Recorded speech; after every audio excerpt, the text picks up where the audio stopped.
Why can no one afford a home anymore? Everything is just so damn expensive these days. And if we keep trending like this way, about 2025, no one's going to be able to purchase a new home, especially young adults. But don't worry, I'm here to help you out. I'm going to share exactly what I use to help clients get into homes, even with these massive prices that we face. I'm sure it pisses everyone off reflecting on how much cheaper everything used to be. And for those young adults between 20 and 35 that are frustrated thinking that they'll never be able to actually own a home, what you need to do is stop comparing yourself to your parents. Things have changed since they were in their early 20s, were able to purchase a beautiful home and start a family at a very young age. Everyone's not going to like what I have to say and the advice that I'm going to give in order for you to get into a home. But if you're someone that's truly wanting to make this happen sooner than later, you need to listen up. And honestly, a lot of this inflation and debt is self-induced. This is directly related to our spending and the psychology of the modern day consumer. We've put ourselves in this position and now we have to deal with it. So how have things changed over the years? In 1980s, the average person in North America was able to save in the double digits of their annual salaries. So if they were getting paid $30,000, their family was able to save $3,000 a year. You transition that to 1994, we had only about a 5% saving rates of our annual income. So that $30,000 annual salary, now people were only saving around $1,500 annually. And then we all of a sudden transitioned to 2006, where we officially went into the negative saving rates for the average household in North America.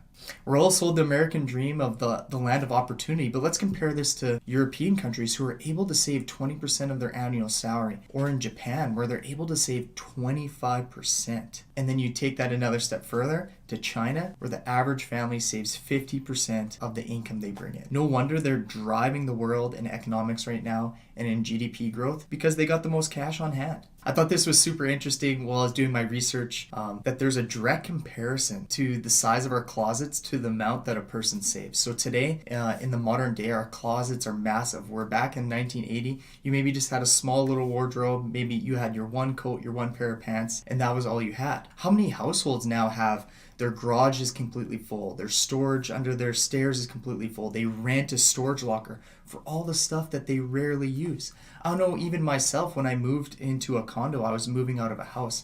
I'm like, how the heck did I get all this stuff? I haven't even seen some of it in years, and nor do I use it at all, and it just all went into the garbage. I just thought this was super funny because it's so relevant to everyone wants that massive closet in order to put as much clothes and much stuff into it, and it has a direct reflection on our ability to save in today's world. I also thought this was really sad that the average person has about 6 credit cards for her family. They carry around $9,000 worth of credit card debt, and we're now using credit cards, so using leverage to cover our basic living expenses. And this stems directly from our inability to have any self-control.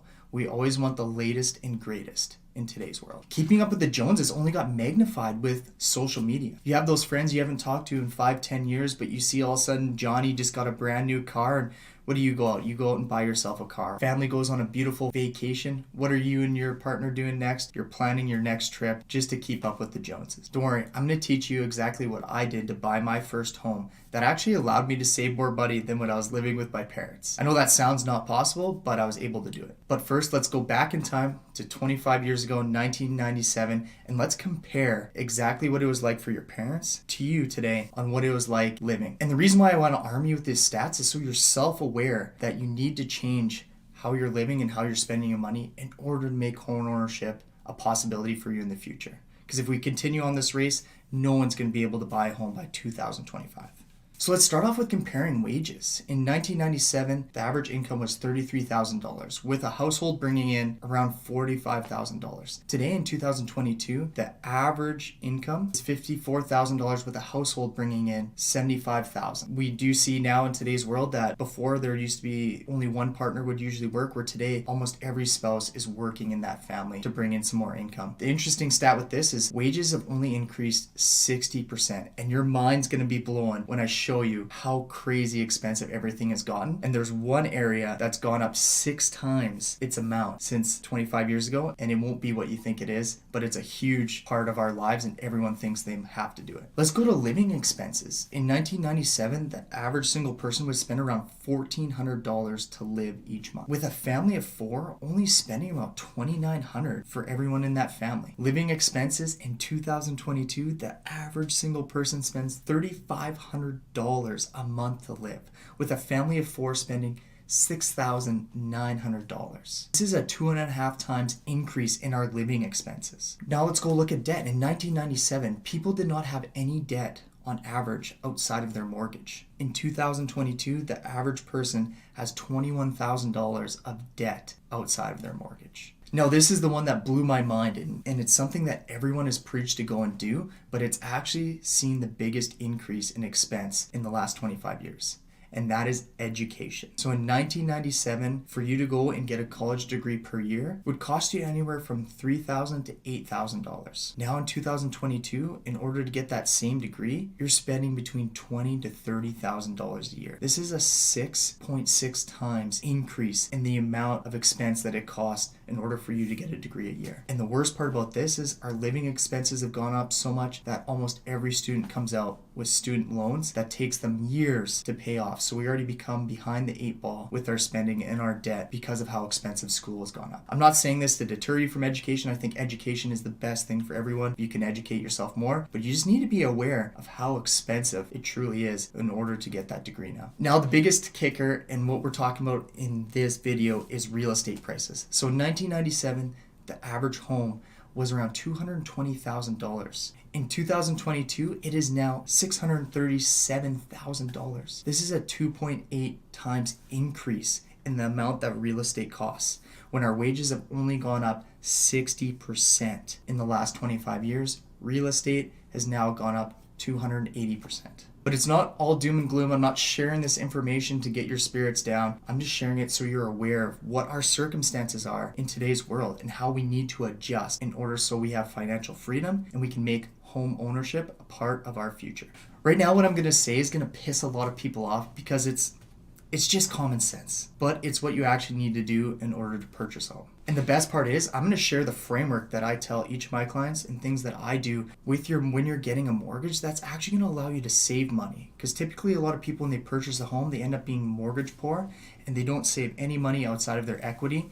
But I have a rule of thumb that's going to allow you to still save 10% of your gross income. So how can you get in the market? Well, this is going to be a no-brainer. You can start by spending less. If you're only making $4,500 a month and you're spending $3,500 to live, you're literally not going to have any savings outside of those expenses. So you're going to have to set yourself up with a budget for a couple of years. And I recommend the 50, 30, 20% rule. And yes, this is going to suck. This means you're no longer renting that super nice condo that's in the best location. You may have to take some other forms of transportation so you cut down on gas costs. You need to find ways in order for you to save money. And a lot of it's just going to stem from our inability to stop eating out and stop buying unnecessary things that we do not need. Next, we need to make a plan. So if the average home is going to cost you $637,000 to buy, that will mean you'll need on average with a 10% mortgage, $63,700 for the down payment. And you can probably add in about another $10,000 for closing costs. This is going to vary and depend on where you're actually buying this home because there's different tax laws in each. So what would that mean? It would mean on average, if you want to purchase that home in 2 years, you're going to have to somehow save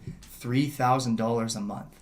And I know what you're saying. Hey, my living expenses is $3,500. I'm maybe walking away with $4,500 when it's all said and done.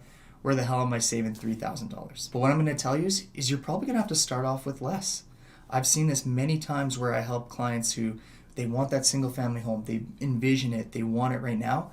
But let's backtrack it and let's find maybe a condo or a cheaper home that's going to work for you so you can start getting to home ownership and building that equity, but it's not costing you and making you mortgage poor. Just for example, the first house I moved into was 75% less than the amount that I was pre-approved for. And this home also had a suite in it, so a majority of the mortgage was covered from what the downstairs tenant was paying, and the little money that I charged my girlfriend allowed me to live very inexpensively. This is how I was able to save more money with the little amount that my parents were charging me rent when I finally moved out. And it allowed me to transition my career to where I wanted to be, which was doing real estate full time. And if you're getting value from this video, please hit that subscribe button and drop it in the comments below. I want you guys to challenge me on what I'm saying. I know a lot of this is going to be very difficult. It may not be possible in where you're currently living, but I'd love to help and assist you in any way. So hit that subscribe button and drop a comment below on what you need help with. Now for my golden rule on how you can actually save money when you purchase a home. So typically when you get a mortgage, you can get approved for 30% to up to 40% of your gross annual income. Please don't hate on me, all mortgage brokers and people that know how to financing. This isn't a direct or 100% accurate on how people do get mortgages, but just a baseline. So what I tell people, if you have the average income, say of $75,000 per household, let's drop it down to 23% of that average income. So you break that down over 12 months a year, that means your mortgage payment can come out to $1,437 a month. When you're looking for a home, you need to be cognizant of this, that your mortgage payment should fall in this range, because if you do stay at that 23% mark, that's going to allow you to save 10%. I know a lot of people, this probably cuts almost every home off the block that they're wanting to purchase, but if you can do it, I guarantee it will allow you to save that 10%, and you're going to be building equity in that home. In 5 years from now, you're going to be able to purchase that brand new home of your dreams by just sacrificing a little bit today for the future. So just going along with the example of the $1,400 a month mortgage payment, this means you're probably going to be falling in a range of a home between $275,000 to $300,000.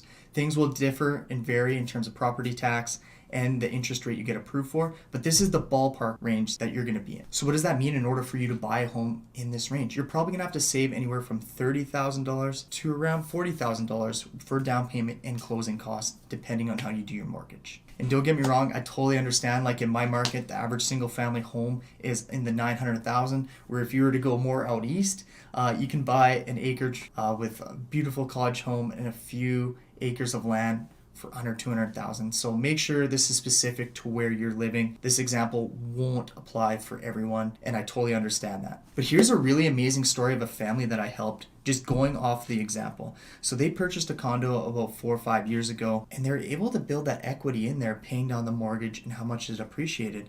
So what we ended up doing, even with inflation at an all-time high, we figured out a way to drop their expenses by buying the single family home that they needed. They now had some other kids, so they did need to upgrade their home into a larger space. So we found a home with a suite in it, which allowed them to get a lot of their mortgage covered, and they were able to refinance, pull the equity out of that home, out of their condo, but keep the condo. I always recommend people, don't sell your real estate, keep this condo. I don't care if you say don't want to be a landlord, you hate tenants, just at least try it once.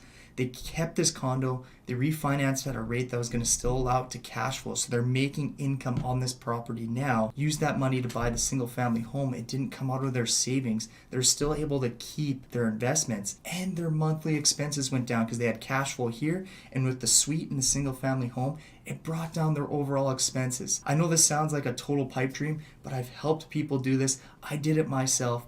It is possible. You just need to be a little creative and understand how financing works. But this was an absolute amazing situation because everyone's worried with how much inflation's going down. My investments are falling. Everything's dropping. How can you save more money so you can invest more when the times are low like right now? And this is one way you were able to do it. And it all started off with buying a smaller home that they weren't necessarily wanting to right away, but it got them into the market and led to their success in the future. So my next point on how you can make home ownership sooner, and this is going to sound like another no-brainer, is make extra income. Yeah, don't get me wrong. Everything has gone up through the roof. Everything is more than 2-3 times more expensive than what it was 25 years ago for your parents, but your parents didn't have as many opportunities as we do today. There's so many people making $100,000 on a side hustle or doing something on the side outside of their full-time job that they're able to start all of a sudden saving $5,000 a month. And it just takes, yes, a lot of effort and some skill and some knowledge, but it is possible in today's world. Yes, we are dealt a shitty hand in terms of how much things have gone up, but there's no way you can say to me that there isn't more opportunities in today's world. You just have to find it. And I'll challenge anyone on that if you can't find a way to make some extra income in today's world, you just don't want it bad enough. And if you disagree, please let me know in the comments. I'll give you 5 examples on what you can do today to make some extra income. And then the next option, and it's something that people probably don't want to hear either is you'll have to move to an area that's more affordable. So I did the exact opposite. I moved to a way more expensive place. My living expenses went up 3 times, but it added to the entrepreneur dream that I had and where I wanted to be and where I wanted to take my career. But for most people, if you're struggling to afford a home in that area, I've seen so many people in my market move back to cheaper places where their wages were the same, but the housing was so much cheaper, which allowed them to get the head. I know this sucks if you're moving away from friends and family, but it's the last option I always tell people if they're dying to get into home ownership. Hey, thanks everyone for watching this. I hope this gave you some inspiration on how home ownership is possible. And the few tricks that I shared with you is going to allow you to get in the market. And if you have a concern with what direction the real estate market is going right now, because everyone's predicting that it is going to crash in 2023, you're going to want to check out this video here where I break down exactly what's going on in the real estate market.